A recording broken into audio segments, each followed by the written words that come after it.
নমস্কার, দেখছেন কলকাতা টিভি। আপনাদের সঙ্গে রয়েছি আমি ঋষিকেশ। শুরু করছি ধর্মযুদ্ধ 2024 এবং শুরুতেই যে খবরের দিকে নজর রাখবো, বর্ধমানে বিজেপি কর্মীদের হুমকি দেওয়ার অভিযোগ, খুনের হুমকি দিয়েছেন তৃণমূল বিধায়ক খোকন দাস, এমনটাই অভিযোগ। এলাকায় গিয়ে অভিযোগ করেছেন দিলীপ ঘোষ, বর্ধমান দুর্গাপুরের বিজেপি প্রার্থী দিলীপ ঘোষ। তার পাল্টা মন্তব্য, চমকালে বিকেল 5টার পর দেখে নেব, এমনটাই হুঁশিয়ারি দিয়েছেন দিলীপ ঘোষ। বর্ধমান দুর্গাপুরের বিজেপি প্রার্থী দিলীপ ঘোষ বর্ধমানে বিজেপি কর্মীদের খুনের হুমকি দেওয়ার অভিযোগ তৃণমূল বিধায়ক খোকন দাসের বিরুদ্ধে। পাল্টা দিলীপ ঘোষ তিনিও হুঁশিয়ারি দিয়েছেন, চমকালে বিকেল 5টার পর দেখে নেব কি হুঁশিয়ারি দিয়েছেন দিলীপ ঘোষ, শুনবো।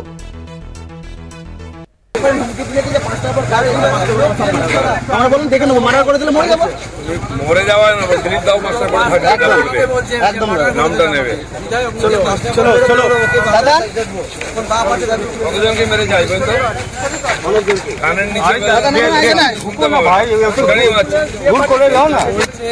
এখানে লোকাল এমএলএ খোকন দাস, তাই তো দাঁড়িয়ে ধমকাচ্ছিল 5টার পরে নাকি মার্ডার করে দেবে। জানি না কোটা মার্ডার দেখেছে, বর্ধমানে মার্ডার করার হিম্মত এরপরে কারো হবে না। সেই জন্য আমি এলাম দেখা করতে, প্রভাবিত করছে। আমাদের কর্মীরা দাঁড়িয়ে আছেন, তার সেট করছে নাকি মার্ডার করে। খোকন দাসের এত দম আছে, আমি ওটা দেখতাম। স্থানীয় বিধায়ক জানিয়েছে ওরা, কিন্তু এমএলএ বিরুদ্ধে পুলিশ কি বলবে? ওদের চামচাগিরি করে পুলিশ। আমি দেখতে এলাম সেরকম।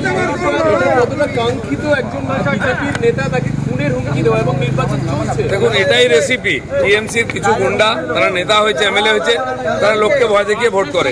সেটা বর্ধমানে হবে না। আপনারা দেখলেন পিসফুলি ভোট হচ্ছে, আমরা সারাদিন পিসফুলি ভোট করব। আর চমকালে আমিও 5টার পর।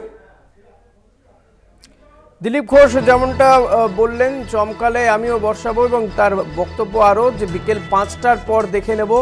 খোকন ঘোষের বিরুদ্ধে অভিযোগ যে তিনি খুনের হুমকি দিয়েছেন, খোকন দাসের অভিযোগ। এবং এই মুহূর্তে আমাদের সঙ্গে রয়েছেন বিধায়ক খোকন দাস। খোকন দাস, স্বাগত জানাবো আপনাকে কলকাতা টিভিতে। আপনার বিরুদ্ধে বিজেপি কর্মীদের খুনের হুমকি দেওয়ার অভিযোগ করছেন দিলীপ ঘোষ। তার আরো বক্তব্য, বিকেল 5টার পর দেখে নেব, কি বলবেন? হয়ে গেছে, ও সারা বর্তমান ঘুরে দেখে ওর মাথা ঠিক রাখতে পারছে না, ওই জন্য এইসব উল্টো পাল্টা কথা বলছে, বুঝলেন? উল্টো পাল্টা কথা বলছে, কিন্তু ওর মাথা খারাপ হয়ে গেছে। আপনার বিরুদ্ধে তো অভিযোগ করছেন যে আপনি বিজেপি কর্মীদের করছে। ও তো দিলীপ ঘোষ আমাদের বলেছে সব পিটিয়ে হার করে ভেঙে দেবো 5টার পর, আপনি শুনেনি?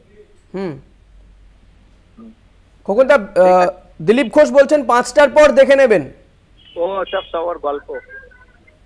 লোক আছে, কাকে দেখে নেবো? ওর কোনো লোক আছে বর্ধমানে? ওর কোনো লোক আছে? ও তো ঘুরে দেখে গেল, ওর কোনো লোক আছে কিনা।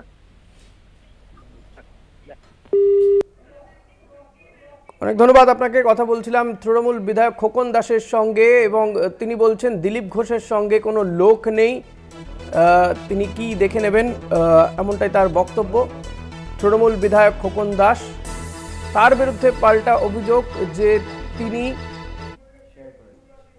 বিজেপি কর্মীদের খুনের হুমকি দিয়েছেন। আর এই মুহূর্তে আমরা দেখাচ্ছি শতাব্দীর ছবি।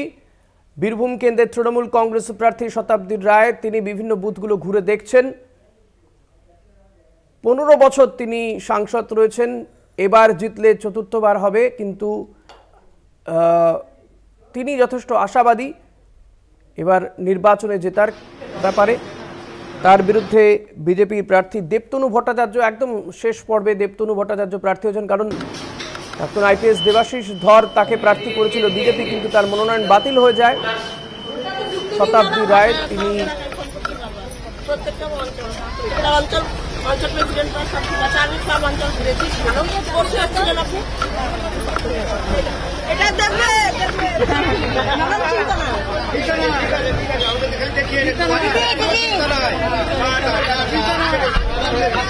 বিভিন্ন বুথ ঘুরে দেখলেন, কথাও বললেন ভোটারদের সঙ্গে। তবে এই কেন্দ্রে কিন্তু মিল্টন রশিদ, বাম কংগ্রেসের প্রার্থী, কংগ্রেস প্রার্থী, মূলত বাম সমর্থিত কংগ্রেস প্রার্থী, তিনি কিন্তু অনেক হিসেব নিকেশ পাল্টে দিতে পারেন, এমনটা মনে করছে